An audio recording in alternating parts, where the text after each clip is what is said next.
strike and build fairly tanky and have a pretty safe time to get to the mid game where you have a lot of initiation for what is a very bursty composition here for DRX. Well, we'll see whether they can get there as Gen.G, it's a handshake draft. Like, let's be honest, guys, it's an LCK draft. Let's go into the Rift and see how they go.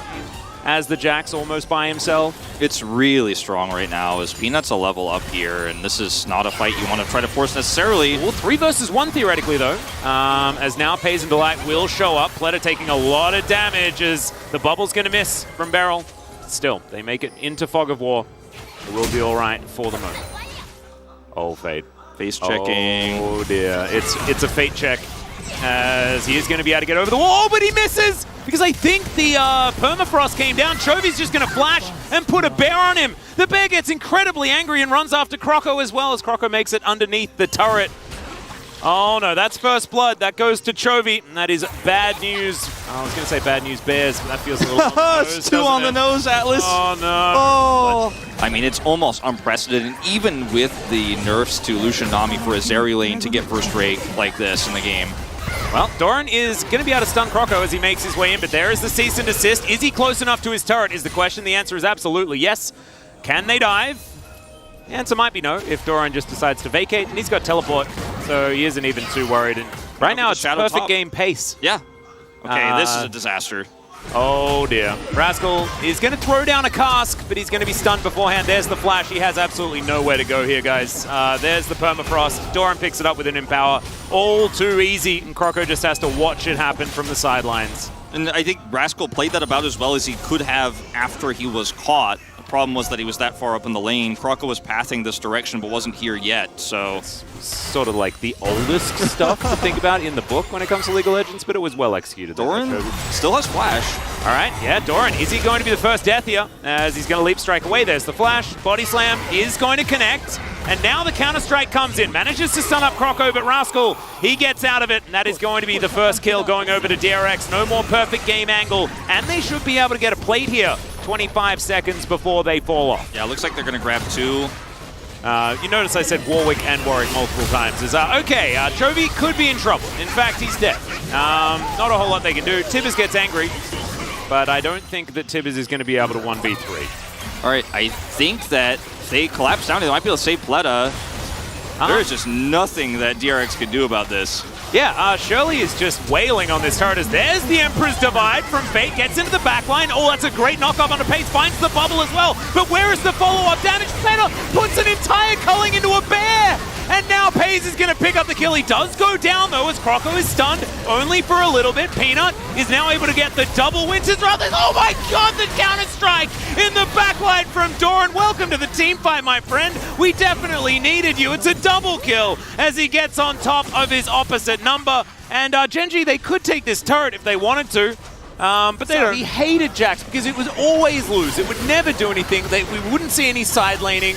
And now it's like someone took it personally. Like, what has Valdez been saying about our Jax, man? And all of these Jax are just incredible. We got a battle going on here as Pei's just sort of fighting by himself. There's the Emperor's Divide as immediately the ult comes through from the Viper. They cannot burst down Pei's. He gets into the brush. Pleta is dead as well. Croco limping away as Doran. Oh dear. Yep. Beryl just fish food on the map right now as it's just a Gragas, so, a Vi, and a Dream. Yeah. That's bogus. As in he goes. Okay. There's the Glacial Prison. And Pace will get knocked in. It's a big knock-up as he gets the ult off, but he's still going to die. Croco's slowed down. The bear will go down. I repeat, the raid boss is dead. And they do manage to get rid of the Zeri. So that is going to put a stop to the push. Yeah, no inhibitors go down during this Baron buff, and Gen.G going to have to now back away. Croco just trying to hover both sides of this one. There's no turret on the bottom there side. There it is. Happens. Yeah, there's the Flash Tibbers. And Flash Bear is often a very good way of winning the game. Into the backline goes Doran, manages to take down quite a few as Croco, not long for the world, and Gen.G should just be able to wipe the floor with him. Leap strike beautifully done as Doran goes golden. I think he may die, but no! Oh, Tibbers turns up to tank the turret! Give the my POG vote's going for Tibbers, man. Yeah, no, it's for Tibbers. I had to scratch out me and write Tibbers. Yeah, man. we need to It's a write down the vote. pair. It's a write-in vote. It absolutely is.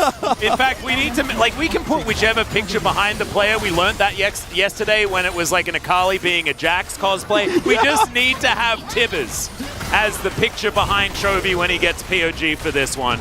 As I want it to be Tibbers with Chovy behind him. Yeah. Yes. Oh man, Permafrost comes in. They do respawn as their Nexus is now exposed, and look at Pace's health bar. It is massive. Peanut tanky in the front line, but he is going down low. Counter-Strike doesn't get too much done as Rascal with the belly bop is going to be able to do a fair bit of work. Incinerate is good there from Chovy, but they're not going to get the extra kills. They're going to kill this Nexus, I could imagine. Doran goes golden one more time with an extra stopwatch, just because you may as well. And they grab a couple of extra kills before this Nexus turret. Nexus does go down. There it is, Gen G. They finished them off in the end. And wasn't close. The game was never going to look close, and it's Gen G. They played the map beautifully. Even when Chovy is picked, they're getting two turrets cross-map.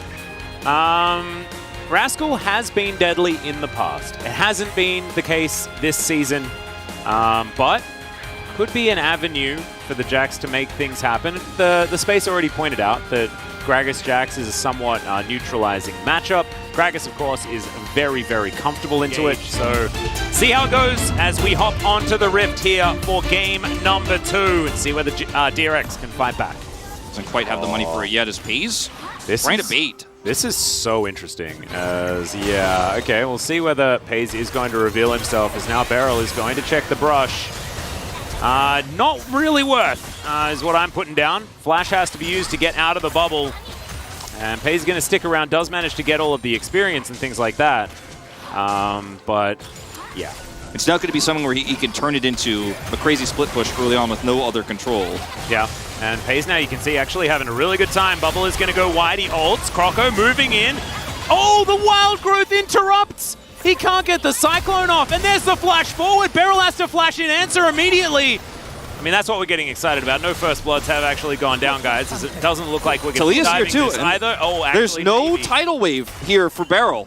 But there is a tidal wall. As in goes Peanut. They do find plenary flashes. The wall is going to block him at least a little bit, but not quite enough as Pays is going down low, but he's still fighting. There's First Blood as Pays picks it up, and Gen G are just waiting here. Peanut puts down the Rift Herald as well. Fate, he'll get here, but it's a little bit too late. Rocks are being flung at him every which way. Beryl is going to get taken down first. And yeah, now Fate might be in trouble. Now, Fate's not going to get anything here. He came down here to watch the turret die. He's not pushing mid, unfortunately. Plates have faded. What's happening here? I mean, what was the Gragas doing there? Let's Chovy come down to the bottom side. No, he did. That was a flash. As okay, gets flung back. That somehow was a flash that worked, guys. I'm not entirely sure. Peanut, he's still going to die. As now a teleport comes in. Chovy going to go golden. Oh, the bubble going to be mitigated by that one as well. Rocks go down one more time as Pays turns up. Just going to start shooting people. We just have to...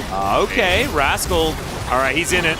There's the tidal wave. Going to get the knock-up. Another bubble is going to be really good there as Pays is standing his ground. Why isn't he dead yet? Okay, finally he falls down as Chovy gets back over and Rascal able to get a kill on the board. And could be a 50-50. We'll see whether the fight can actually be won. There's the Weaver's Wall as Chovy's going to block them off as best he can. Puts down the rocks, is now into the back of the pit. Oh, the value of the cask is just beautiful. Pays gets over the wall as well as Rascal has to flash away immediately. Peanut, he goes over the wall. They've given up on this Drake. They want to win the fight, and there it is. Peanut can now get back into this pit, but he doesn't have to because Croco is just going to come into his waiting arms. Another Vault Breaker is very nice, but he does have Warrior Trickster. And Gen G going to chase them away. They'll collect themselves Soul Point and retain complete control of the game. From Doran is in the pit. Oh, Beryl. Oh, no. He's going to flash this time around as Pay's going to look for him. Stendo Beam not necessary as, Croco's going to take the remainder of the damage. And looks like Gen G are going to give up on trying to take down this turret as Pleta. Can he get the kill onto Peanut is the question as Pays. He's going to stand in front of his jungler. They're just not doing any damage to the Zeri. Delight not going to be so lucky. He'll be popped. And Pay's going to skate his way out of this. Fate going to be avoided as well as, oh, the Death Ray! Peanut able to Vault Breaker his way out. Not to be the case as Delight possibly caught out of position here. Has to Wild Growth himself, eventually does flash.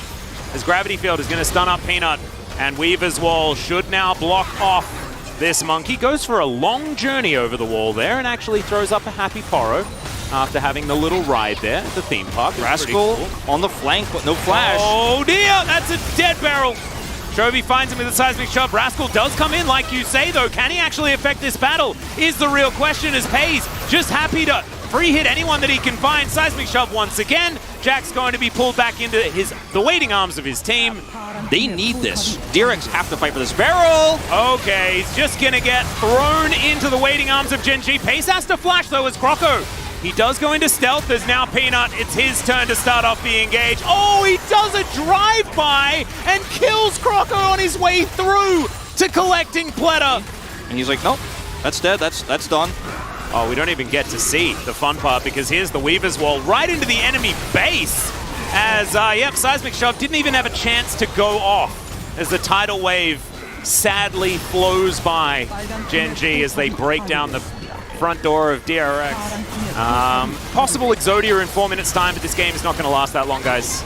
Pays just happily running around. There's another beautiful cast, double kill immediately as the Talia just pops him on the rocks. And Pleta is now on his fountain. I don't know whether he's going to be safe there as Croco just evaporates. It's a double kill as Pays. Yeah, maybe you don't want to be fighting the fountain. That's probably the one thing that DRX has that can beat you. And Pleta is just going to watch as these structures go down. Weaver's Wall going to be delivered, and Pleta goes to the correct side of it. They put him back in Challengers, oh, no. Atlas! Oh no!